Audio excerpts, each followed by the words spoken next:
Hello friends, चलिए शुरू करते हैं यूपी होम गार्ड का सैम्पल पेपर लगाना। और ये जो सैम्पल पेपर है ये 100% गारंटीड है कि इसमें से क्वेश्चन फंसना ही फंसना है। ये एक तरह से पेपर लीक का समझिए कि एक तरह से पेपर आउट हो रहा है। और अगर इस क्वेश्चन पेपर को आपने लगा लिया, जैसा थंबनेल में आपने देखा कि वर्दी पक्की है, तो देखिए आपका पेपर आता है 100 नंबर का। ठीक है, कितने नंबर का? 100 नंबर का। और क्वेश्चन होते हैं 100 प्रश्न होते हैं और 100 नंबर का क्वेश्चन आता है। ठीक है, सारा उसी में हिंदी, अंग्रेजी, जीएस, जीके सब कुछ उसमें रहता है। ठीक है, तो सबसे पहले हम सारे क्वेश्चंस को सॉल्व करना स्टार्ट करते हैं और उनके बीच बीच में मैं समझाता रहूँगा उस क्वेश्चन की एनालिसिस।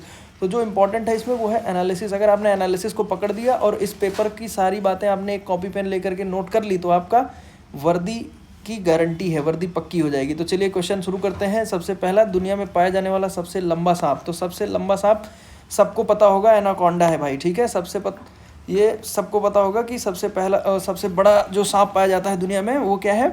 एनाकोंडा है। ठीक है, इसके बारे में एडिशनल इन्फॉर्मेशन दिया हुआ है सबसे। ये देखिए, ये बहुत इंपॉर्टेंट है। ये एक बार क्वेश्चन आ चुका है कि वाइपर छोटा और विषैला सांप है।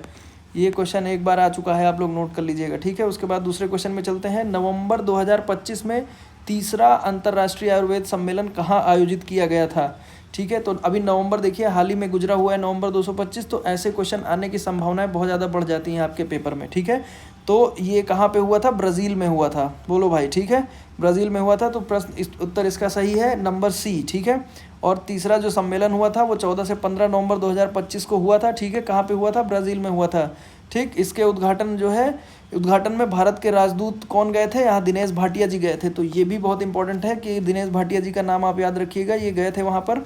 और इस सम्मेलन में ब्राज़ील में आयुर्वेद अभ्यास के 40 वर्ष पूरे होने का ये प्रतीक है। ठीक है, और उसके बाद में आगे बढ़ते हैं। कुछ इंपॉर्टेंट चीज़ है, ये तीसरा संस्करण था। ठीक है, और इससे संबंधित अगर आप इतनी बातें अगर आप जान लेंगे तो ये काफ़ी है। ठीक है, आप 2-3 चीज़ें याद रखिएगा। इसकी तारीख याद रखिएगा, कहाँ पे हुआ था ब्राज़ील में वो, और दिनेश भाटिया जी गए थे वहाँ पर, ये याद रखिएगा। अब आते हैं क्वेश्चन नंबर 3 पर। क्वेश्चन नंबर 3 में क्या है? बेलाडीला खाने किसके लिए जानी जाती हैं? तो खान है बेलाडीला की। ठीक है, वो किसके लिए जानी जाती हैं? तो लोहे के लिए जानी जाती हैं। ठीक है भाई, लोह अयस्क के लिए जानी जाती है। तो ये ऑप्शन नंबर सी इसका सही है।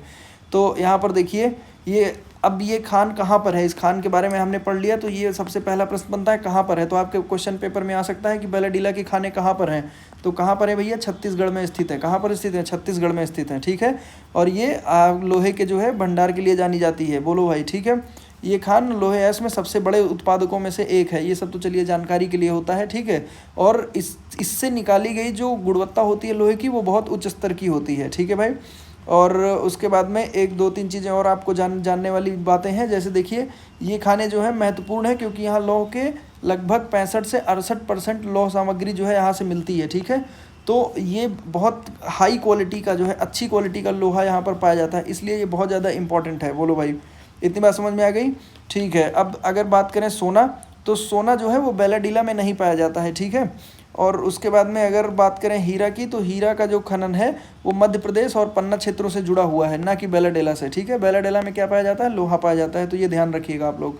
उसके बाद में आते हैं क्वेश्चन नंबर 4 पर। तो भारत का कौन सा शहर सितंबर 2025 तक भारत का पहला एकीकृत अपशिष्ट प्रबंधन शहर सह शिक्षण केंद्र स्थापित करने के लिए तैयार है? ठीक है, जिसका लक्ष्य क्या है? कचरा मुक्त वातावरण बनाना है। तो किसको बनाना है? गोरखपुर को। ठीक है, तो यहाँ पर योगी जी की सरकार ने काफ़ी अच्छा काम किया है और इन्होंने एक एम रखा है कि जो है सितंबर 2025 तक इसको बनाना था। बट क्या हुआ, अभी क्या है इसका जो आगे इसका प्रोग्रेस क्या है, वो चीज़ें आप न्यूज़ में अगर देखते रहेंगे तो ये समझ में आएगा। और ये जो स्वच्छ भारत मिशन चल रहा है, आपको पता ही होगा, तो इसका हिस्सा है, जो कि 1 अक्टूबर 2021 को कचरा मुक्त के लक्ष्य के साथ शुरू किया गया था। ठीक है, और लक्ष्य क्या रखा गया था कि सितंबर 2025 तक गोरखपुर को हम क्या कर देंगे? कचरा मुक्त वातावरण दे देंगे। ठीक है, इसकी सुविधा जो है गोरखपुर में देखिए स्वच्छ सर्वेक्षण रैंकिंग और स्मार्ट सिटी सुधारों में लगातार प्रदर्शन दिखाया गया है। ठीक है, अब आते हैं यहाँ पर,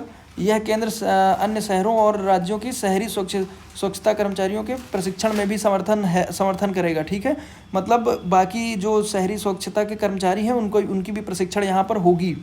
ठीक है, और पूर्वी उत्तर प्रदेश में होने के कारण गोरखपुर का स्थान विकास मॉडल में क्षेत्रीय संतुलन का समर्थन करता है। ठीक है भाई, अब मेन चीज़ क्या देखनी है यहाँ पर? एनालिसिस है। ये तो हमने देख लिया कि भाई देखिए अक्टूबर 2021 को ये लक्ष्य रखा गया था और जो है 2 सितंबर 2025 को इसको जो है डिक्लेयर किया गया है कि ये गोरखपुर सब स्वच्छ है। ठीक है, यहाँ से आगे बढ़ें तो देखिए एडिशनल नॉलेज है कुछ यहाँ पर जो अत्यधिक जानकारियाँ हैं जो दी जा रही हैं इसके साथ में, वो बहुत इंपॉर्टेंट है। ठीक है, तो जो ये परियोजना है स्वच्छ भारत की, ये अमृत भारत की जो परियोजना है उसकी एक शाखा है। ठीक है, और ये राष्ट्रीय स्वच्छ वायु कार्यक्रम लक्ष्यों के साथ जो है संरेखित है। अब सफलता मिलने पर इस मॉडल को भारत भर में 25 से अधिक नगरों में दोहराए जाने की उम्मीद है। मतलब अभी इस पर सफलता मिल गई है तो इसलिए ये क्या 25 से अधिक नगरों, तो ये इंपॉर्टेंट है कि कितने नगरों में इसकी जो है ये मॉडल दोहराया जाएगा, तो 25 नगरों में। ठीक है भाई, चलिए आगे बढ़ते हैं। प्रश्न है निम्नलिखित में से कौन सा एक धर्मशास्त्र है? तो इसका अब देखिए यहाँ पर पढ़ेंगे, ये एंजल ऑफ द क्लाउड्स लिखा हुआ है, भगवत गीता, शकुंतला और अर्थशास्त्र। तो इसमें जो हमारा प्रश्न है वो धर्मशास्त्र है। ठीक है, तो सबसे जो बड़ा धर्मशास्त्र है वो हमारे लिए क्या है? भगवत गीता है। क्या है भाई? भगवत गीता, सबको पता होना चाहिए। ठीक है, तो भगवत गीता एक ऐसा धर्मशास्त्र माना जाता है क्योंकि ये धार्मिकता, कर्तव्य और जीवन के नैतिक मार्ग पर शिक्षाएं प्रदान करता है। ठीक है, यह हिंदू दर्शन का एक प्रमुख ग्रंथ है जो जीवन के स्वरूप, कर्तव्य और धर्म की अवधारणा पर चर्चा करता है। ठीक है भाई, अब इन्फॉर्मेशन बूस्टर के लिए देखिए बहुत इंपॉर्टेंट है, ये प्रश्न आ सकता है कि भगवत गीता में एक 700 श्लोकों का ग्रंथ है। ठीक है, तो कितने श्लोकों का ग्रंथ है? 700 श्लोकों का ग्रंथ है, ये आपको याद रखना है, ये पूछा जा सकता है। और ये एक जो है महाकाव्य है। ठीक है, अब एक प्रश्न आपके लिए मैं बताता हूँ कि भगवत गीता के लेखक कौन है, ये भी देख लीजिएगा, ये भी प्रश्न जो है आपसे पूछा जा सकता है। ठीक है भाई, चलिए आगे बढ़ते हैं। ये बाकी सब ये जानकारी देने के लिए है बस। ठीक है, और अब देखिए शकुंतला क्या है? शकुंतला किताब जो है किसने लिखी थी? कालिदास जी ने लिखी थी। ठीक है, तो इन्होंने ये किताब लिखी थी, ये इंपॉर्टेंट है, ये क्वेश्चन कई बार आ चुका है पेपर में, इस पर भी फोकस करिएगा। ठीक है, उसके बाद में अर्थशास्त्र क्या है और अर्थशास्त्र किसने लिखी थी? तो अर्थशास्त्र लिखी थी कौटिल्य ने लिखी थी। ठीक है, ये राज्य शासन, राजनीति, अर्थशास्त्र और सैन्य रणनीति पर केंद्रित है, ना कि धर्म पर। यह एक धार्मिक कानून है। ठीक है, ना कि धर्मशास्त्र है। चलिए भाई आगे बढ़ते हैं। छोटा नागपुर पठार किस नदी प्रणाली द्वारा अपवाहित होता है? ठीक है, तो कौन सी नदी है जो वहाँ पर बहती है? दामोदर नदी बहती है। तो चलिए मेन चीज़ें हम बात कर लेते हैं। अगर जैसे मान लीजिए ये भारत का नक्शा है, मैं बनाता हूँ, काफ़ी मेरी थोड़ी ड्राइंग ख़राब है तो उसको इग्नोर करिएगा। ठीक है, ये कुछ इस तरह से मान लेते हैं हम, भारत का नक्शा हमने बना लिया यहाँ पर। ठीक है, अब जो छोटा नागपुर का पठार है वो कहाँ पे छोटा नागपुर का पठार कहाँ पे पड़ता है? तो वो पड़ता है इस जगह पर। ठीक है भाई, इस जगह पर। अब इस जगह पर क्या है? कौन सी नदी से अपवाहित होता है? कौन सी नदी यहाँ पर कौन सी बहती है? दामोदर नदी। कौन सी नदी? दामोदर नदी, सबको याद होना चाहिए। अगर ऊपर से मैं पकड़ूँ तो 5 नदियाँ पंजाब की हैं, क्या क्या है आपको याद रखने के लिए ऐसे याद कर सकते हैं, KKGMDK। ठीक है, तो KKGMDK आप इधर से याद करिए, KKGMDM और D और K। ठीक है, तो यहाँ से कृष्णा हो गया, कावेरी हो गया, गोदावरी हो गया, महानदी हो गया, दामोदर हो गया और कोसी हो गया। और इधर की नदियों को याद करने के लिए आप यहाँ पर देखिए सतलज, झेलम, चेनाब, रावी, इंडस, मही, नर्मदा, तापी, इस तरह से ऊपर से नीचे तक के लिए नदियाँ याद कर सकते हैं। चलिए आगे बढ़ते हैं। तापी जो नदी है वो कहाँ पर है? अब ये गुजरात रीजन में बहती है। ठीक है, इधर अहमदाबाद में। उसके बाद में कृष्णा नदी, अभी मैंने आपको बता ही दिया कि कृष्णा नदी यहाँ पर बहती है। फिर गोदावरी नदी भी इधर ही बहती है, साउथ इंडिया में। ठीक है, चलिए आगे बढ़ते हैं। तो सही उत्तर इसका था दामोदर। तो यहाँ पर जो छोटा नागपुर का पठार है उसकी जो मुख्य रूप से दामोदर नदी है और उसकी सहायक नदियों द्वारा अपवाहित होता है। ठीक है भाई, अच्छा अब बहुत इंपॉर्टेंट क्वेश्चन है जो कई बार पूछा जा चुका है कई सारे एग्जाम्स में, और खास करके आपके होमगार्ड के एग्जाम में ये पूछा जा सकता है। तो ये क्या है? बंगाल का शोक किसे कहा गया है? ठीक है, अंग्रेजी में कहें तो सौरो ऑफ बंगाल। तो ये कौन सी नदी है? दामोदर नदी है। दामोदर नदी से एक प्रश्न और है, ये आ सकता है। ठीक है, अब इन्फॉर्मेशन बूस्टर में है, देखिए प्रमुख सहायक नदियाँ कौन सी हैं, ये इतना इंपॉर्टेंट नहीं है। ठीक है, बट ये इंपॉर्टेंट है कि ये जो छोटा नागपुर पठार है वो कहाँ है? झारखंड, उड़ीसा, पश्चिम बंगाल और छत्तीसगढ़ के कुछ हिस्सों को कवर करता है। ठीक है, जैसा कि मैंने यहाँ पर भारत के नक्शे में आपको बनाकर दिखाई दिया था। ठीक है, इस इलाके में। ठीक है भाई, चलिए उसके बाद में आगे आते हैं। तो पठार में मुख्य रूप से क्या है? दक्षिण पश्चिम मानसून से वर्षा होती है। ये बहुत इंपॉर्टेंट प्रश्न है। ठीक है, ये भी बहुत कई बार पूछा गया है। ठीक है, और यहाँ पर ये खनिजों के लिए जाना जाता है। तो कौन से खनिज उपलब्ध हैं यहाँ पर? कोयला है, लोहा है, अयस्क है, लोह अयस्क और बॉक्साइट और मैंगनीज, ये सारी चीज़ें उपलब्ध हैं। ठीक है, अब गोदावरी नदी कहाँ से बहती है? देखिए, तो ये महाराष्ट्र, आंध्र में दक्कन पठार को अपवाहित करती है। ठीक है, ये छोटा नागपुर से नहीं जुड़ी है। कृष्णा नदी क्या है? महाराष्ट्र, कर्नाटक, तेलंगाना और आंध्र प्रदेश से बहकर जाती है। ये नोट करिए, अगर आप कॉपी पेन लेकर के बैठे हैं तो ये नोट करिए, नहीं लेकर बैठे हैं स्क्रीनशॉट लीजिए और इसे याद करिए। ठीक है, ये एक पेपर ऐसा है, अगर आप इस पेपर को लगा लेंगे तो आपको वो जो है मतलब मेरे कहने का ये मतलब है, ऐसे अगर आपने 2-3 पेपर लगा लिए तो आपको कुछ और पढ़ने की ज़रूरत नहीं है, क्योंकि हम इसके साथ में additional booster, additional knowledge, deep knowledge, सारी चीज़ें यहाँ पर हम इसका ऑपरेशन करके चल रहे हैं धीरे धीरे, ठीक है। तापी नदी देखिए मध्य भारत में बहता है, ठीक, ये भी छोटा नागपुर का नहीं है, ये अहमदाबाद के आसपास में बहता है। उसके बाद में दामोदर नदी, ये एकमात्र नदी प्रणाली है जो प्रमुख रूप से छोटा नदी के पठार को अपवाहित करती है, ये हमने देख लिया। और उसके बाद में मेन चीज़ इसमें क्या देखा कि जो दामोदर नदी की जो है सहायक नदियाँ हैं वो तो चलिए ठीक है, फिर जो ये पठार है छोटा नागपुर वो कौन कौन से राज्य के हिस्सों में आता है ये चीज़ हमने देख लिया, ठीक है। और उसके बाद में हमने ये देख लिया इसको बंगाल का सौरो कहा जाता है, क्योंकि ये अक्सर बाढ़ आती रहती है इस नदी की वजह से बंगाल में, ठीक है। ऐसे ही आपको पता होना चाहिए कि बिहार में कौन कौन सी नदियों से बार बार बाढ़ आती है, ठीक है। चलिए आगे बढ़ते हैं, जैसे घाघर नदी हो गई, ये सब नदियाँ हो गई, कोसी हो गई, तो ये सब बिहार में जो है बहुत ज़्यादा बाढ़ लाती हैं। अब चलिए आगे बढ़ते हैं, निम्नलिखित में से कौन सा मौर्य शासक बौद्ध धर्म के समर्थन और उनके सिद्धांतों के प्रचार के लिए जाना जाता है। तो ये बहुत ही महत्वपूर्ण सवाल है और कई बार पूछा जाने वाला है, और अपने महान जो है भारत के एक महान राजा जो कि अशोक हुए थे उनके बारे में ये प्रश्न है, तो ये आना ही आना है। अगर इतिहास की बात होगी और होमगार्ड पेपर की बात होगी तो ये प्रश्न हर बार आया है, हर बार आता रहेगा और आएगा इस बार भी, ठीक है। तो महान अशोक जी, यहाँ पर देखिए लिखा है 273 से लेकर के 232 ईसा पूर्व तक ये रहे, और इन्होंने कलिंग युद्ध के बाद में बौद्ध धर्म को क्या किया था, अपना लिया था, ठीक है। उन्होंने कहाँ कहाँ फैलाया, देखिए तो श्रीलंका के लिए मिशन भेजा था, मध्य एशिया के लिए और दक्षिण पूर्व एशिया में मिशन भेजे थे, ठीक। अब उसके बाद में इनका जो कुछ इन्फॉर्मेशन बूस्टर हम कवर करेंगे। तो देखिए प्रश्न तो हम लगा ही रहे हैं, साथ साथ में जो इन्फॉर्मेशन बूस्टर साथ साथ में सीरीज चल रही है ये बहुत इंपॉर्टेंट है आपके लिए, ठीक है। तो अशोक के अभिलेख जैसे शिलालेख हैं, स्तंभ लेख हैं। शिलालेख मतलब जैसे पत्थरों पर इन्होंने कुछ मैसेज अपना लिखवाया, स्तंभ लेख मतलब जैसे इन्होंने कुछ पिलर्स बनवाए और उस पर इन्होंने लिखवाया अपना मैसेज, ठीक है। उसके बाद में एक प्रश्न है, हाँ उसके बाद में एक प्रश्न है कि उनका प्रतीक जो है सारनाथ का सिंह स्तंभ है, ठीक है। और वही क्या है, भारत का राष्ट्रीय प्रतीक है। तो अगर पूछा जाएगा प्रश्न कि भारत का राष्ट्रीय प्रतीक क्या है, तो ये है अशोक का जो सिंह स्तंभ है सारनाथ वाला, वही है। उसके बाद उन्होंने तीसरी बौद्ध संगति इतने की आयोजित की थी। हाँ तो बौद्ध की संगतियाँ हुई थी, ठीक है। तो पहली, दूसरी, तीसरी कहाँ कहाँ हुई थी आप मुझे कमेंट करके बताएंगे, ठीक है। तो ये तीसरी वाली हुई थी जो इन्होंने आयोजित कराई थी। अब उसके बाद में कुछ एडिशनल नॉलेज देखते हैं, जो मौर्य साम्राज्य था ना उसके संस्थापक कौन थे। ये प्रश्न बहुत बार आया है और आपके इस बार भी फंस सकता है। दोस्तों मैं वही प्रश्न लाया हूँ जिनके आने की जो प्रोबेबिलिटी है वो कम से कम 90% है कि आना ही आना है उनको, ठीक है। तो मैं बार बार आपसे कह रहा हूँ कॉपी पेन लेकर के बैठिए और ऐसे 3-4 प्रश्न मेरे साथ हल करिए, आपका वर्दी पक्की हो जाएगी, ठीक है। अब अपना फिजिकल आपके हाथ में है, फिजिकल करते रहिए, और मैं ये जो पढ़ने लिखने का जिम्मा है वो मुझे दे दीजिए, ठीक है। मेरे साथ रहिए और मैं आपको पार कराने का जिम्मा लेता हूँ, ठीक। तो चलिए भाई, चंद्रगुप्त मौर्य क्या है, मौर्य साम्राज्य के संस्थापक थे, ठीक है। अब क्या है, बिंदुसार ने साम्राज्य का विस्तार किया था लेकिन बौद्ध धर्म के संचारक नहीं थे, ये बहुत इंपॉर्टेंट है। बट ऐसा क्वेश्चन नहीं आता है, ऐसे प्रश्न नहीं पूछे जाएंगे, ये वाला पूछा जाएगा, चंद्रगुप्त मौर्य के संस्थापक थे, ठीक है, मौर्य साम्राज्य के, ठीक है। और उसके बाद में ये एक प्रश्न बनता है कि बृहद्रथ मौर्य साम्राज्य के अंतिम शासक थे, ठीक है, जिनकी जो है पुष्यमित्र शुंग ने हत्या कर दी थी, ठीक है। तो कौन आखिरी शासक कौन था, ये थे बृहद्रथ, और उसके बाद में इन्होंने शुंग डायनेस्टी की स्थापना करी थी, ठीक है भाई। उसके बाद आते हैं मानव शरीर। अब आ गए हम साइंस पर आ गए, अभी हमने इतिहास का किया था, अब हम विज्ञान पे चल गए, ठीक है। तो विज्ञान में देखते हैं कैसे कैसे क्वेश्चन है यहाँ पर। तो क्या लिखा है, ह्यूमन फिजियोलॉजी यानी कि मानव शरीर एक विज्ञान की एक शाखा होती है जिसमें हम क्या करते हैं, ह्यूमन के फिजियोलॉजी को पढ़ते हैं कि मतलब कि किस तरह से शरीर काम करता है, कैसे, ठीक है।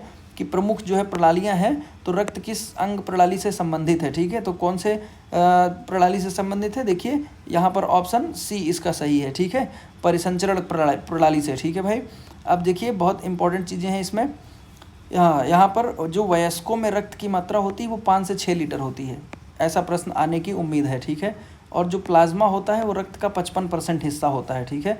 उसके बाद में लाल रक्त कोशिकाएं ऑक्सीजन का परिवहन करती हैं। तो ये प्रश्न, एक तो ये प्रश्न मैंने बता दिया आपको, एक ये प्रश्न बता दिया, ठीक है, कि लाल रक्त की कोशिकाएं ऑक्सीजन का परिवहन ऑप्शन में रहेगा, ऑक्सीजन की करती हैं कि कार्बन डाइऑक्साइड का करती हैं, ये चीज़। तो अब उसके बाद में प्लेटलेट होता है, जमने में मदद करता है। ये प्रश्न अब मुझे याद है कम से कम 2 से 3 बार ये प्रश्न पूछा गया है। जब मैं आपके इसके लिए मैं कंटेंट बना रहा था तो मैंने देखा कि ये प्रश्न कई बार आया हुआ है कि जो खून जमता है वो किसकी मदद से जमता है। तो किसकी मदद से जमता है भैया, प्लेटलेट्स की मदद से जमता है, ठीक है। चलिए आगे आते हैं, यहाँ पर एडिशनल कुछ नॉलेज है जिनको हम देखते हैं, बट ये उतना इम्पोर्टेंट नहीं है, ठीक है। तो जो हमें इंपॉर्टेंट लगा मैंने वो आपको यहाँ पर समझा दिया, ठीक है। उसके बाद में आगे बढ़ते हैं। निम्नलिखित में से कौन अंतरिक्ष में उड़ान भरने वाली पहली भारतीय महिला थी? सबको पता है भैया, पहली भारतीय महिला जो गई थी अंतरिक्ष में कौन थी? कल्पना चावला थी। और दुर्भाग्य था कि वो जब वापस आ रही थी तो उनकी उड़ान जो है असफल रही थी, ठीक है, एक्सीडेंट हो गया था, एयर एक्सीडेंट। अब आगे बढ़ते हैं। तो कल्पना चावला के बारे में हमें कुछ चीज़ें पता होनी चाहिए, ठीक है। जैसे अभी हमने प्रश्न देखा कि अंतरिक्ष में जाने वाली पहली भारतीय महिला भारतीय मूल की महिला थी, ठीक है। उसके बाद में उन्होंने कब जो है उड़ान भरी थी कोलंबिया के लिए? तो क्या नाम, कोलंबिया से कब उड़ान भरी थी? तो 1997 में उड़ान भरी थी, ठीक है। बाद में उन्होंने क्या किया, 2003 में भी फिर से उड़ान भर रही थी, जहाँ पे शटल पुनः प्रवेश पर विघटित होने पर वह दुखद रूप से अपनी जान गंवा बैठी थी, ठीक है, जिसकी मैंने अभी बात करी थी। फिर उसके बाद में वह एक एरोस्पेस इंजीनियर है और नासा की अंतरिक्ष यात्री थी, ठीक है। ये इतना इंपॉर्टेंट नहीं है। उनकी यात्रा भारत और दुनिया भर में लाखों लोगों से ने प्रेरित किया है उनकी यात्रा ने, ठीक है। अब जो इम्पोर्टेंट है वो हमें जानना चाहिए। क्या जानना चाहिए? कि उनका जन्म कहाँ हुआ था? हरियाणा में हुआ था, करनाल हरियाणा में। और जो उनका पहला अंतरिक्ष मिशन था, अभी बताया मैंने, 1997 में हुआ था, ठीक है। कहाँ से? कोलंबिया से ये गई थी। और दूसरा मिशन जो था वो 2023 में उन्होंने उड़ान भरी थी, लेकिन जो है उनका आते समय क्या हुआ था, दुखद रूप से एक एक्सीडेंट हो गया था जिसमें इनकी जान चली गई थी, ठीक है। तो कुल मिलाकर ये 30 दिनों से अधिक अंतरिक्ष में इन्होंने बिताए हैं। कितने दिन? 30 दिन। तो ये बहुत इंपॉर्टेंट है कि कल्पना चावला ने अंतरिक्ष में कितने दिन बिताए हैं? तो 30 दिन बिताए हैं, ठीक है। अब देखिए, मरणोपरांत उन्होंने नासा पदक, प्रभाश्री पुरस्कार, ये सब जो है, और उनके नाम पर कई स्कूल और विश्वविद्यालय रखे गए, ठीक है। और वह स्टेम में महिला शक्तिकरण का प्रतीक बन गई थी, ठीक है, ये सब। अब उसके बाद में आते हैं कुछ अन्य महिलाओं के बारे में देख लेते हैं। तो सबसे पहले ये कौन है? शाना पांड्या। तो ये भारत मूल की कनाडाई अंतरिक्ष यात्री थी, ठीक है। इन्होंने भी इन्हें अभी अंतरिक्ष में ये गई नहीं है, अभी जाने की तैयारी में लगी हुई हैं। सुनीता विलियम्स ये जा चुकी हैं, ये अंतरिक्ष में जाने वाली दूसरी महिला हैं, ठीक है। इन्होंने काफ़ी लंबा समय अंतरिक्ष में बिताया था, अभी कुछ साल पहले ये बहुत ज़्यादा न्यूज़ में थी, ठीक है। और प्रेम माथुर जो है वो पहली भारतीय महिला वाणिज्य की पायलट हैं, ठीक है, अंतरिक्ष यात्री नहीं है।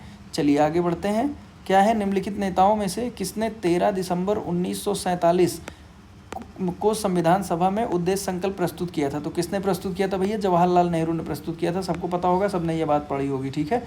जवाहरलाल नेहरू ने ये प्रस्तुत किया था। क्या प्रस्तुत किया था? उद्देश्य संकल्प। कब प्रस्तुत किया था? 13 दिसंबर 1946 को प्रस्तुत किया था, ठीक है भाई। अब उसके बाद में ये बाद में भारतीय संविधान की प्रस्तावना बन गया। और जो अभी हम देखते हैं तो भारतीय संविधान की जो प्रस्तावना होती है, प्रीफेस, तो वो जो है, जैसे अगर प्रियम्बल को देखें तो वो चीज़ जो थी, जो इन्होंने 1946 में ही इसको प्रस्तावित कर दिया था, ठीक है भाई। आगे बढ़ते हैं। प्रस्तुत करने के तरीके, हाँ, ऐसे अपनाया कब गया था? तो 22 जनवरी 1947 को इसको अपना लिया गया था और इसे संविधान की प्रस्तावना के रूप में प्रेरित कर दिया गया था। किस द्वारा प्रेरित किया गया, किसके द्वारा प्रस्तुत किया गया था? तो भैया जवाहरलाल नेहरू के द्वारा प्रस्तुत किया गया था, ठीक है। इसमें मुख्य विचार क्या क्या थे? कि भारत एक स्वतंत्र प्रभु गणराज्य होगा, ठीक है। चलिए आगे बढ़ते हैं। प्रश्न नंबर 11 देखते हैं। निम्नलिखित में से कौन ऊर्जा का एक गैर नवीकरणीय स्रोत है? गैर नवीकरणीय जो स्रोत होता है, देखिए, एक दो तरह के स्रोत होते हैं ऊर्जा के। एक तो होता है नवीकरणीय, ठीक है, और एक होता है गैर नवीकरणीय। जैसा कि नाम से स्पष्ट है कि नवीकरणीय क्या होता है, वो बार बार अगर हम उसे इस्तेमाल करेंगे तो वो बार बार नहीं हो जाएगी, फिर से आ जाएगी। लेकिन गैर नवीकरणीय वो क्या होगा? ख़त्म हो जाएगी। जब हम इस्तेमाल करेंगे तो वो ख़त्म हो जाएगी। जैसे अगर हम देखें तो जैसे सोलर ऊर्जा है, यानी कि सौर ऊर्जा है, तो सौर ऊर्जा को हम बार बार इस्तेमाल करते रहेंगे, वो ख़त्म नहीं होने वाली है। लेकिन अगर हम देखें जो जीवाश्म ईंधन है, जो पेट्रोल है, डीजल है, ये सारी चीज़ें क्या है, समय के साथ समाप्त हो रही हैं। तो ये इसका आंसर क्या है? डी है, क्योंकि पूछा गया है गैर नवीकरणीय स्रोत, ठीक है। इसका आंसर है डी। अब ये कैसे बनता है, कैसे? तो जीवाश्म ईंधन में कौन कौन सी चीज़ें आती हैं? जैसे कोयला आता है, पेट्रोलियम आता है, प्राकृतिक गैस, ऊर्जा गैर नवीकरणीय स्रोत है, ठीक है। इन्हें बनाने में लाखों वर्ष लगते हैं, इसलिए इनकी पूर्ति नहीं की जा सकती है। देखिए यहाँ पर लिखा हुआ है, ठीक है। और जो जीवाश्म ईंधन को जलाने से क्या निकलता है? Carbon dioxide. ये प्रश्न है जो आप लोग नोट कर लीजिएगा। ये प्रश्न बहुत इंपॉर्टेंट है कि जीवाश्म ईंधन को जलाने से हमें क्या निकलता है? कार्बन डाइऑक्साइड निकलती है, ठीक है। और जिससे जो कि ग्लोबल वार्मिंग और प्रदूषण के लिए जिम्मेदार है, ठीक है भाई। इसका व्यापक रूप बिजली, परिवहन, उद्योग के लिए उपयोग किया जाता है। एक बार समाप्त होने पर जीवाश्म ईंधन प्राकृतिक रूप से पुनर्जीवित नहीं हो सकते। ये बहुत सबको पता है, ठीक है, जैसा कि हमने समझा दिया है। अब देखिए, जो जीवाश्म ईंधन है वो ग्रीन हाउस गैसों के प्रमुख स्रोत है। तो ऐसे लिखा रहेगा क्वेश्चन, ग्रीन हाउस गैसों के प्रमुख स्रोत कौन से हैं? तो लिखा रहेगा जीवाश्म ईंधन या कुछ, तो आपका आंसर रहेगा जीवाश्म ईंधन, ठीक है। अब देखते हैं सरकारी पहल क्या क्या हुई है इस पर। तो इस पर कई सारे जो है मिशन चलाए गए हैं, ठीक है, जैसे राष्ट्रीय सौर मिशन, जिसमें कि बोला गया है कि सब लोग भाई सौर ऊर्जा का प्रयोग करें, ठीक है, सोलर एनर्जी का प्रयोग करें, सब लोग अपने घर के ऊपर छत पर जो है सोलर पैनल लगवाएं। उसके बाद में उज्ज्वला योजना है, जिसमें जिसमें जो एलपीजी है, ठीक है, एलपीजी सिलेंडर बांटे गए हैं, ठीक, कि लोग जो है कोयले का इस्तेमाल और इन सब का इस्तेमाल खाना बनाने में कम कर दें। उसके बाद में क्या है, इथेनॉल का मिश्रण, जो तेल है उनमें इथेनॉल का मिश्रण किया गया है कि जो प्रदूषण हो रहा है वो कम हो, ठीक है भाई। और भी कुछ जो है ऊर्जाएं हैं जो कि क्या है, नवीकरणीय स्रोत है, तो उनके बारे में हम देखेंगे। पवन ऊर्जा है, विंड एनर्जी, जैसे पवन चक्की लगा दो तो वो चलती रहती हवा से, तो ये बार बार नहीं होती रहती, मतलब ये हवा ख़त्म नहीं होने वाली ना, इसलिए ये ऐसी ऊर्जा है जो कि नवीकरणीय है। जल विद्युत ऊर्जा हो गई, सौर ऊर्जा हो गई, ये सब नवीकरणीय है, ठीक है। अब भारत का एक लक्ष्य है, ये बहुत इंपॉर्टेंट है, कि 2030 तक क्या करना है, इसको 500 गीगावाट नवीकरणीय ऊर्जा क्षमता हासिल करना है, ठीक है। भारत में क्या है, बेसिकली अभी तक जो होता था वो ये लोग गैर नवीकरणीय, जैसे कोयला जला करके बिजली बनाने का काम करते थे, अभी ये लोग क्या कर रहे हैं, सोलर से, विंड से, और जो है क्या नाम, जल का प्रयोग करके ये बिजली बनाने का काम कर रहे हैं। तो 2030 तक इन्होंने कहा है कि 500 गीगावाट का हम प्रोजेक्ट बना देंगे, ठीक है। फिर निम्नलिखित में से कौन सा भारत में जायद मौसम के दौरान उगाई जाने वाली एक प्रमुख फल है। तो भाई जायद मौसम में फसल है, जायद मौसम में कौन सी फसल उगाई जा रही है, देखिए सब्जियां उगाई जा रही हैं, ठीक है। अब हमने पढ़ा होगा कि रबी की फसल होती है, खरीफ की फसल होती है, और उसके बाद एक जायद की फसल होती है। तो जायद में क्या उगाते हैं हम, सब्जियां उगाते हैं, बोलो भाई, ठीक है। चलिए आगे बढ़ते हैं। अब यहाँ पर जो इम्पोर्टेंट है एडिशनल नॉलेज में, देखिए ये बहुत इंपॉर्टेंट है, ये क्वेश्चन आ सकता है, इसमें से एक क्वेश्चन पक्का आएगा ही, पक्का लिख लीजिए आप। गेहूँ रबी फसल है, मक्का जो है खरीफ फसल है, और सरसों क्या है, ये भी रबी फसल है, ठीक है। और जितने भी फल आते हैं, सब्जियां आती हैं, वो किस में आती हैं, हमारे जायद मौसम में उगाए जाते हैं, ठीक है भाई। और जो जायद सब्जियां होती हैं वो कैसी होती हैं, जायद जो फसलें होती हैं वो कम अवधि की फसलें होती हैं, ठीक है। इनकी सिंचाई के लिए नहर कुआं सिंचाई पर निर्भर रहती हैं, जैसे तरबूज हो गया, खरबूजा हो गया। और ये उत्तरी भारत में बहुत ज़्यादा प्रमुख देखा गया है, क्योंकि यहाँ पर जो मिट्टी है वो बहुत ही एलुवियल है, बहुत ही उपजाऊ है, ठीक है। चलिए आगे आते हैं। भारतीय संविधान की किस सूची के तहत सरकारी समितियों को वर्गीकृत किया गया है, ठीक है। तो कौन सी सूची है जो सहकारी समितियों को वर्गीकृत करता है, तो भैया ये राज्य सूची है, ठीक है। कौन सी सूची है, राज्य सूची है, ये आप याद कर लीजिएगा, ठीक है, ये आपको पता होना चाहिए। अब उसके बाद में देखिए क्या है, 97 संशोधन में, मतलब कि जो संशोधन हुआ था संविधान में 2011 में, सहकारी समितियों को बढ़ावा देने वाला अनुच्छेद 43B भी जोड़ा गया था। तो ये एक प्रश्न है कि कौन से संशोधन में ये 43B जोड़ा गया था, या फिर ये पूछ लेगा कि इस संशोधन में क्या जोड़ा गया था, ठीक है। तो अनुच्छेद 43B जोड़ा गया था, बोलो भाई, ठीक है। आगे आते हैं, एडिशनल नॉलेज देख लेते हैं कुछ, ठीक है। अब जो सहकारी बैंक हैं, बैंकों को उनके प्रभार के आधार पर आरबीआई और राज्य रजिस्टर द्वारा संयुक्त रूप से विनियमित किया जाता है, ठीक है। अब देखिए यहाँ पर कुछ सहकारी समितियाँ, जैसे संघ सूची अभी ऑप्शन में था ना, में रक्षा, मुद्रा, रेलवे ऐसे विषय शामिल हैं, ना कि सहकारी समितियाँ, ठीक है। चलिए आगे बढ़ते हैं, इससे ज़्यादा इसमें कुछ जानने वाला खास नहीं है। फिर ये है माइटोकॉन्ड्रिया, एटीपी और राइबोसोम्स। तो ये इससे क्या होता है, माइटोकॉन्ड्रिया से एटीपी होता है, तो राइबोसोम से क्या मिलता है हमें, तो क्या होता है, इसमें प्रोटीन होता है। क्या होता है भैया, प्रोटीन होता है, ठीक है। तो ये बहुत इंपॉर्टेंट है। ऐसे करके कई सारे क्वेश्चन आ सकते हैं इसमें, जब अगर बायो की बात करें हम, ठीक है। तो ये चीज़ें हमें पता होनी चाहिए कि मतलब कौन सा क्या नाम फल या कौन सी सब्जी या कौन सी चीज़ खाने से हमें कौन सी विटामिन मिल रही है, कौन सा मिनरल मिल रहा है, ये हमें पता होना चाहिए, ठीक है। तो इसका आप एक या तो नोट बना लीजिएगा, या तो मैं एक वीडियो में इसको एक्सप्लेन कर दूंगा अच्छे से, ठीक है। अब देखिए, भारत में मध्यकाल में कन्नौज पर किस राजवंश ने शासन किया था। बहुत सरल है, गुर्जर प्रतिहार ने शासन किया था, गुर्जर प्रतिहार ने, ठीक है। कहाँ पर, कन्नौज में, कब, मध्यकाल में, ठीक है। मध्यकाल में कन्नौज पर किसका शासन था, तो गुर्जर प्रतिहार का शासन था, बोलो भाई, ठीक है। इसके बारे में यहाँ पर बहुत सारी चीज़ें डिटेल में दी हुई हैं, लेकिन यहाँ पर इम्पॉर्टेंट चीज़ दी गई है कि जो चौहान थे, वो चौहान राजस्थान में एक महत्वपूर्ण राजवंशक थे, राजस्थान में, ठीक है। राठौड़ जो थे, राठौड़ भी राजस्थान और गुजरात में थे। और जो पाल वंश हैं, तो पाल राजवंश मध्यकाल के दौरान बंगाल और बिहार में एक महत्वपूर्ण शक्ति था। तो ये तीनों आपको पता होना चाहिए, ठीक है। ये तीनों ऑप्शन के बारे में इसमें से क्वेश्चन आपको बन सकता है। प्रश्न नंबर 16 करते हैं फटाफट। देखिए, भारतीय संविधान राष्ट्रपति को सर्वोच्च न्यायालय की सलाहकार राय लेने का अधिकार देता है, और ये कौन से अनुच्छेद में लिखा गया है, तो भैया कौन से अनुच्छेद में लिखा गया है, 143, ठीक है। 143, देखिए 143, इसमें क्या लिखा गया है, कि जो भारतीय संविधान राष्ट्रपति जो है, राष्ट्रपति को जो सर्वोच्च न्यायालय है ना, उनकी जो है सलाह लेने का अधिकार है कि इनकी सलाह राय ले सकता है राष्ट्रपति। ठीक है, तो ये कौन सा आर्टिकल है? 143। याद हो जाएगा, बहुत अच्छा नंबर है, सबको याद हो जाएगा। ठीक है, आगे बढ़ते हैं। हाँ, ये भी लिखा हुआ है कि जो 143 में लिखा है ये सलाहकारी होती है, सलाहकार होती है, ना बाध्यकारी नहीं होती। मतलब ऐसा नहीं है कि सलाह लेने के बाद वो उसे करना ही करना है। हाँ, कर सकता है, वो अलग बात है। ठीक है, उसकी मर्जी पर है। फिर आते हैं, जब एक आवेशित कण चुंबकीय क्षेत्र में गति करता है तो निम्न में से कौन सी राशि अपरिवर्तित रहती है? तो कौन सी राशि अपरिवर्तित रहती है? गतित ऊर्जा। ठीक है, गतित ऊर्जा जो रहती है वो, ये पढ़ा होगा हमने फिजिक्स में। ठीक है, चूंकि कोई कार्य नहीं किया जा रहा है इसलिए कण की जो गतित ऊर्जा रहती है वो अपरिवर्तित रहती है। बोलो भाई, ठीक है, इतनी बात समझ में आ गई? ठीक है, अब एक चीज़ हमें पता होना चाहिए कि चुंबकीय बल संवेग जो होता है उसकी दिशा को बदल सकते हैं, लेकिन गति या ऊर्जा की दिशा को नहीं बदल सकते हैं। ठीक है, अब आगे आते हैं, अमेरिका में नागासाकी पर परमाणु बम कब गिरा था? ठीक है, तो आंसर है इसका 9 अगस्त 1945। बहुत फेमस डेट है और बहुत ही फेमस क्वेश्चन है, बहुत फेमस प्रश्न है। इस बम के गिरने के बाद ही क्या हुआ था, एक बम गिरा था हिरोशिमा पर, और वो गिरा था 12 अगस्त को। और जब ये दोनों बम गिर गए थे उसके बाद में युद्ध विराम हो गया था, दूसरा विश्व युद्ध जो है विराम पे आ गया था। ठीक है, चलिए, और इसकी वजह से, चूँकि ये एक एटम बम था तो उसकी वजह से बहुत लोग मारे गए थे। देखिए यहाँ पर लिखा है कि 70,000 से 1,40,000 लोग मारे गए थे। ठीक है, और जो बॉम्ब गिरा था उसका नाम था एक तो लिटिल बॉय और फैट मैन। ये चीज़ याद रखिएगा आप लोग कि जो नागासाकी पर बम गिरा था उसका नाम था फैट मैन।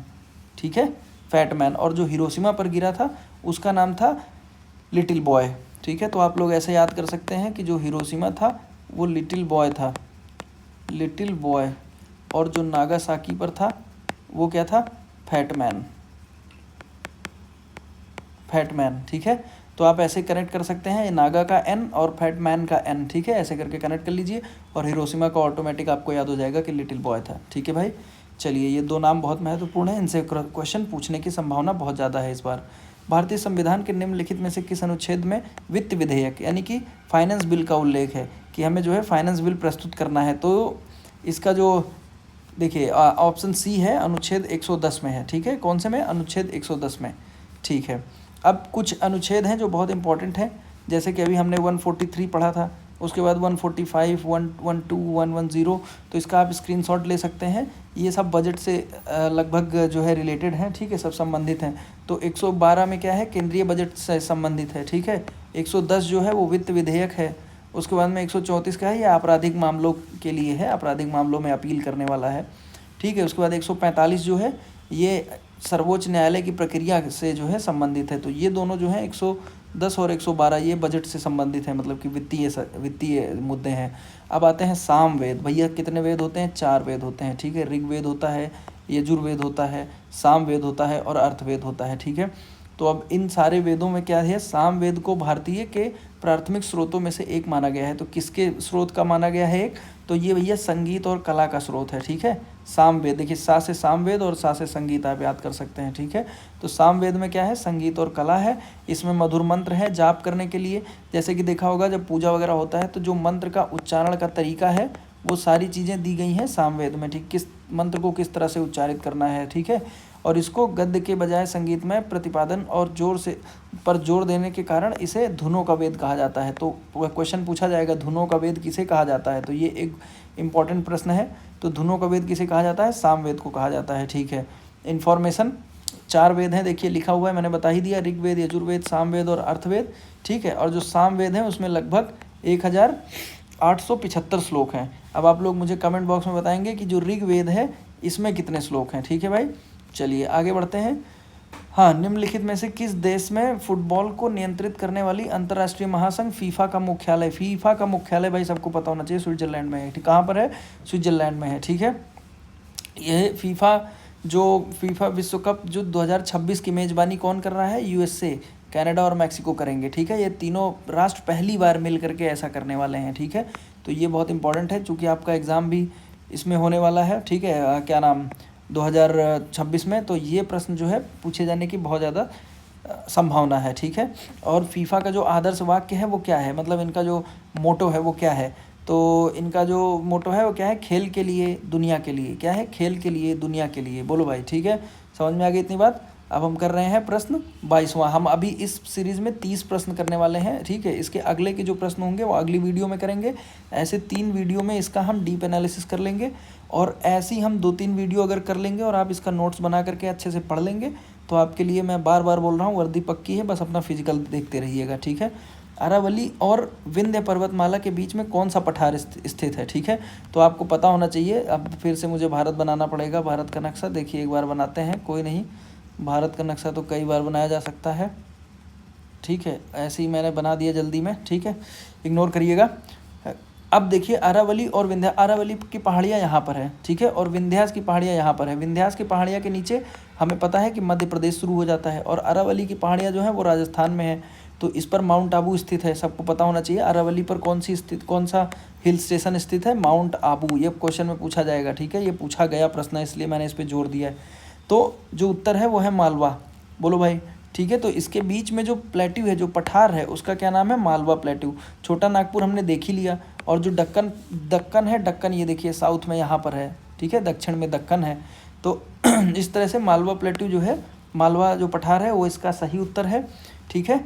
अब यहाँ पर महत्वपूर्ण नदियाँ जो इसमें हैं, चंबल हैं, काशी सिंध पार्वती इस पठार से निकलती हैं, ठीक है। अब इसमें महत्वपूर्ण जो शहर आते हैं, इंदौर, उज्जैन और रतलाम आते हैं, ठीक है भाई। इसकी ऊंचाई, ये ऊंचाई वगैरह नहीं पूछी जाएगी, ये पूछा जाएगा कि इसमें कौन सी मिट्टी होती है। तो इसमें जो मिट्टी होती है वो क्या होती है, काली मिट्टी होती है। कौन सी मिट्टी, ब्लैक सॉइल, यानी कि काली मिट्टी होती है।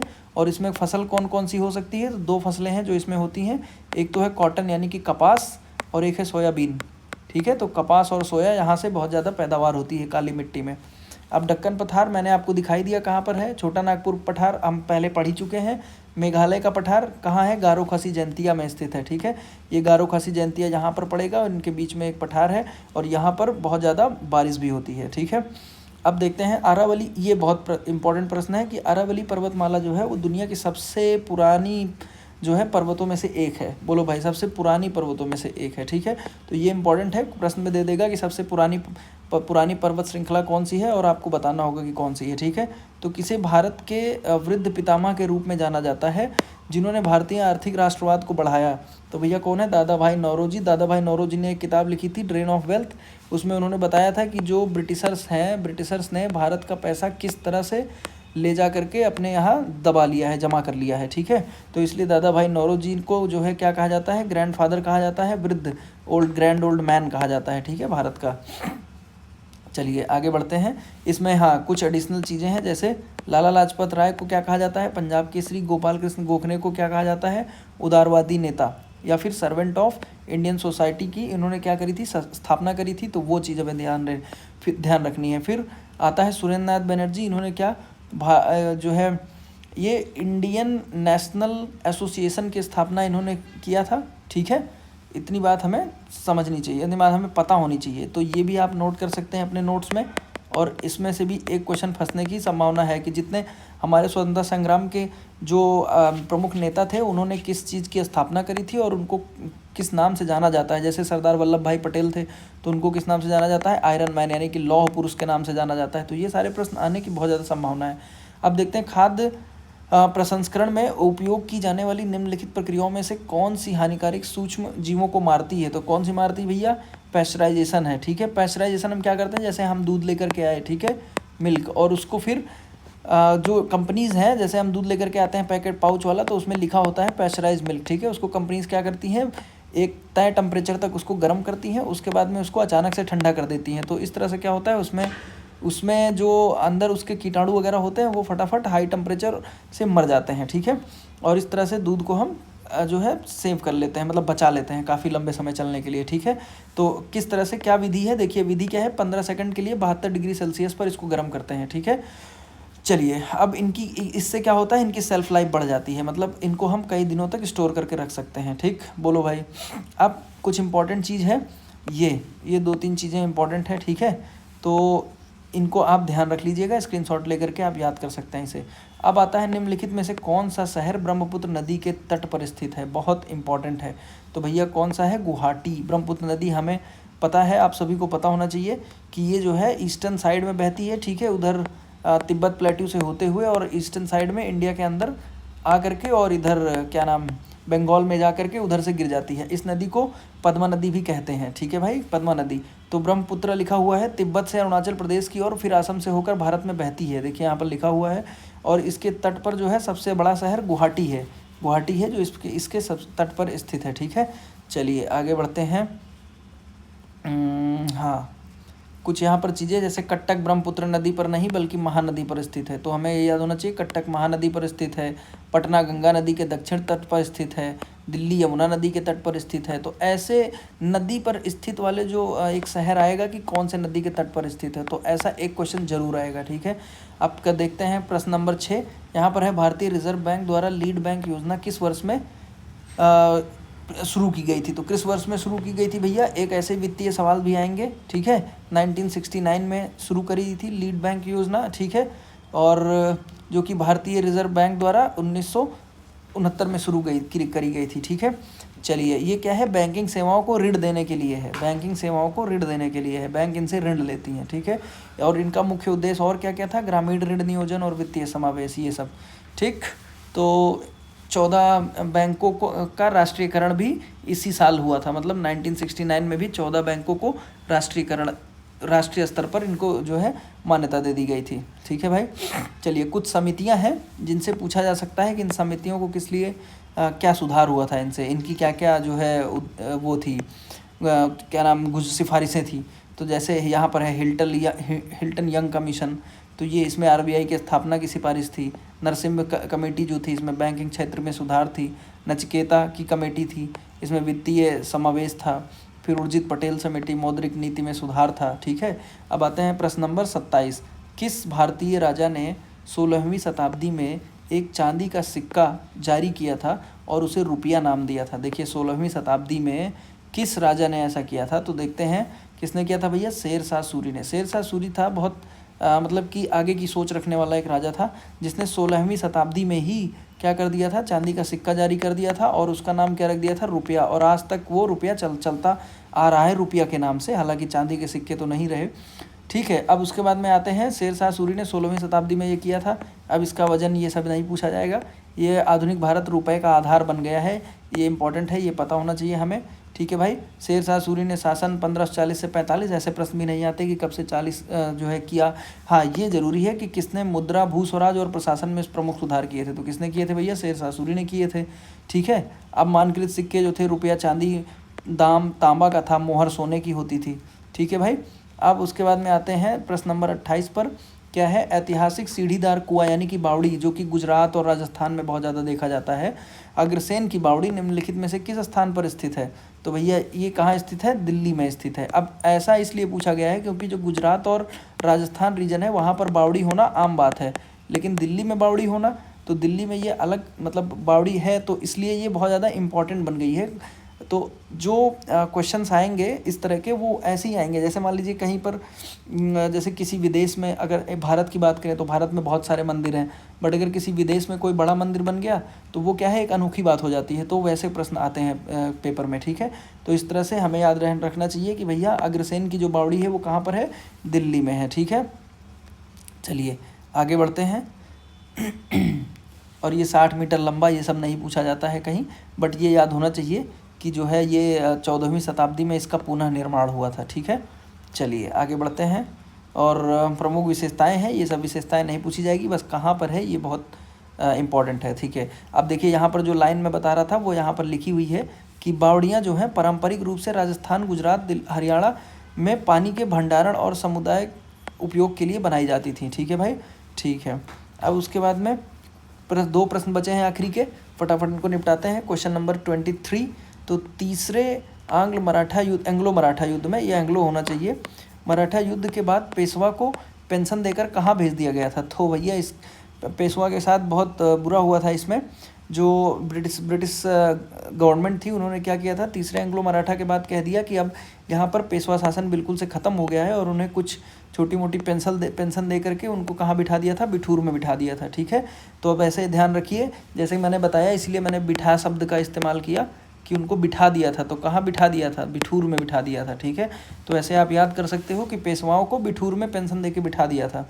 ठीक है, चलिए तीसरा एंग्लो मराठा युद्ध देखिए, पेशवा बाजीराव द्वितीय के और ने अंग्रेजों को हरा दिया था तीसरे में। ठीक है, अब उन्हें सत्ता से हटा दिया गया और 8 लाख प्रति वर्ष की पेंशन दी गई। 8 लाख प्रति वर्ष की पेंशन के साथ उन्हें बिठूर में बिठा दिया। अब बिठूर कहाँ पे है ये पता होना चाहिए, कानपुर उत्तर प्रदेश के पास है। ठीक है भाई, चलिए अब बिठूर जो है 1851 में अपनी मृत्यु तक उनका निवास स्थान ये बना रहा था। चलिए ठीक है, इतना इम्पोर्टेंट नहीं है। फिर ये अब पता होना चाहिए, तीसरा एंग्लो मराठा युद्ध 1818 में समाप्त हो गया था। ठीक है, इसके कारण पेशवा पद को समाप्त कर दिया गया था। जैसा मैंने बताया, पेशवा बाजीराव द्वितीय मराठा साम्राज्य के अंतिम पेशवा थे। ये प्रश्न पूछा जाएगा एक, ठीक है, कि अंतिम जो है पेशवा कौन थे, तो बाजीराव जी थे।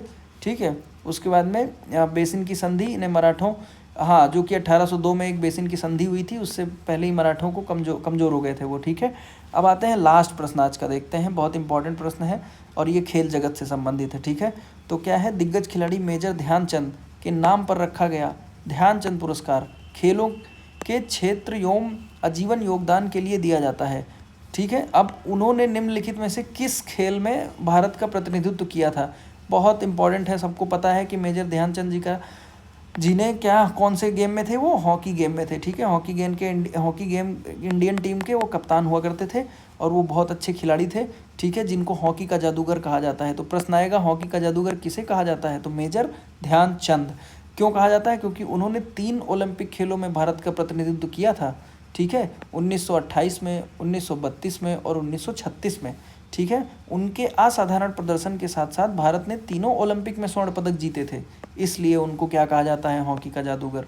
ठीक है, तो वो एक महान व्यक्तित्व के पुरुष थे और ध्यानचंद पुरस्कार उनके सम्मान में नामित खेलों में आजीवन उपलब्धि के लिए दिया जाता है। जैसे कोई अगर बहुत अच्छा प्लेयर है तो उसको ध्यानचंद पुरस्कार दिया जाता है। ठीक है, अब उनका जो जन्मदिन है ना 29 अगस्त यानी कि 29 अगस्त, उसको राष्ट्रीय खेल दिवस के रूप में मनाया जाता है। तो ये बहुत इंपॉर्टेंट प्रश्न है और ये प्रश्न आने की जो संभावना है बहुत ज़्यादा है। ठीक है भाई, क्योंकि जो अब एक क्वेश्चन खेल जगत से कुछ क्वेश्चंस आते हैं जिसमें से हॉकी क्या है, हमारा भारतीय जो है स्पोर्ट्स भी है, तो इसलिए इस हॉकी से संबंधित एक प्रश्न का आना नक्की है, तय है। ठीक है भाई, हाँ, एक इम्पॉर्टेंट है ऐसे ही एडिशनल नॉलेज के लिए आप जान लीजिए कि उन्होंने अपने करियर में 400 से अधिक अंतर्राष्ट्रीय गोल किए थे। चलिए ठीक है, तो हमने आज अपने 30 प्रश्नों की सीरीज़ ख़त्म कर ली है।